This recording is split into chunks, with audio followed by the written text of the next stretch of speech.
چلے میں ذرا کامران مرتضیٰ صاحب کے پاس تھوڑی قانونی طور پہ اس کی کلیئرٹی لے لوں. کامران صاحب، سی ایم صاحب کہتے ہیں کہ میں نے استعفیٰ دے دیا، وہ سی ایم ہاؤس چھوڑ کے ڈی آئی خان چلے جاتے ہیں. گورنر کہتے ہیں کہ مجھے وہ استعفیٰ نہیں ملا.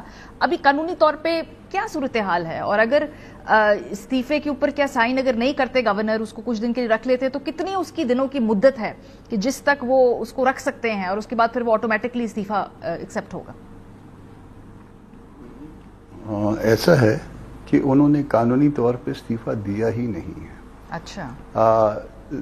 مجھے بہت برا لگتا ہے میں جب کسی کو کہوں کہ وہ جھوٹ بول رہے ہیں، یا مجھے اس طرح سے بھی برا لگتا ہے کہ میں کہوں کہ وہ دھوکہ دے رہے ہیں. اگر مجھے کوئی واٹس ایپ میسج کر دے، میں ان کا ریزگنیشن آپ کو بھجواتا ہوں. اس کو آرٹیکل 130 سب آرٹیکل 8 کی روشنی میں دیکھ لیجیے. تو یہ سارا جو ہے پھر جو ہے نا بڑے ادب کے ساتھ، احترام کے ساتھ کہ یہ ڈرامہ کیا جا رہا ہے. یہ ذرا دیکھیے، اس کو ذرا ایگزامن کریے. کسی کو کہیے، کسی آفس میں اپنے چینل میں کسی کو کہیے کہ مجھے جس نمبر پہ آپ نے وہ ریزگنیشن منگوانا ہے وہ میں بھجوا دیتا ہوں آپ کو.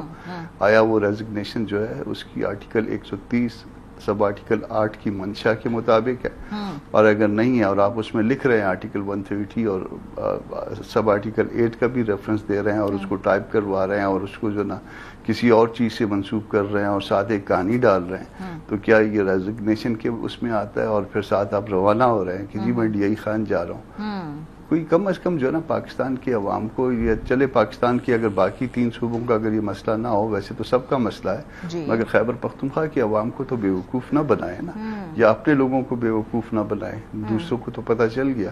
تو یہ جو ریزگنیشن ہے، یہ ریزگنیشن میں میرا خیال ہے فال نہیں کرتا. اچھا، چونکہ جو لوگ دکھا دیجیے اس کو دکھا دیجیے، اس کو آپ اسکرین پہ دکھا دیجیے. کسی کو کہیے مجھے کوئی میسج کرے، میں اسی نمبر ٹھیک ہے ہم ابھی منگوا لیتے ہیں. جب تک ہم وہ چلاتے ہیں، آپ ذرا جو قانون نہیں سمجھتے نا، ذرا ان کو بتائیں کہ کیوں فال نہیں کرتا. اس میں ایگزیکٹلی پریسائز وہ نقطہ کون سا؟ ایسا ہے کہ ایک تو اس پہ عمران خان کی اس کی ہدایت کے پر، تو عمران خان تو جو ہے وہ پارٹی کی اس وقت لیگلی سپیکنگ وہ سربراہ تو نہیں ہے. پھر اس کے ساتھ دوسری بات یہ ہے کہ آرٹیکل 130 سب آرٹیکل 8 میں لکھا ہوا ہے کہ ہاتھ سے لکھنا چاہیے، اور ہاتھ سے جو ہے وہ لکھنے کی تکلیف جو ہے نا انہوں نے صرف اپنے سائن اور اس کے نیچے تاریخ میں انہوں نے وہ کی ہے. پھر اس کے بعد اپنی تعریف اور توصیف جو ہے نا اس کی ایک کہانی ڈالی ہے. تو یہ جو ہے نا یہ سارا کچھ ریزگنیشن کی اس میں نہیں آتا. سمپل بھائی، اگر آپ کو جو ہے نا ریزگنیشن کرنا تھا تو ریزگنیشن آپ نے ہاتھ سے لکھنا ہے اور 2 لائنیں لکھنی ہے. اس میں کیا ہے، بائی ریزائن فرام دی فلانا فلانا، اس میں سلاٹ سے، اور اس کے بعد جو ہے نا نیچے سائن کرنے ہیں اور اس کو بھجوا دینا تھا. آپ نے بھجوانا تو ایک ایشو ہے ہی ہے، مگر یہ ریزگنیشن کب ہے؟ یہ ریزگنیشن کی ڈیفینیشن میں کہاں پہ آتا ہے؟ اس کو ذرا دیکھ لیجیے.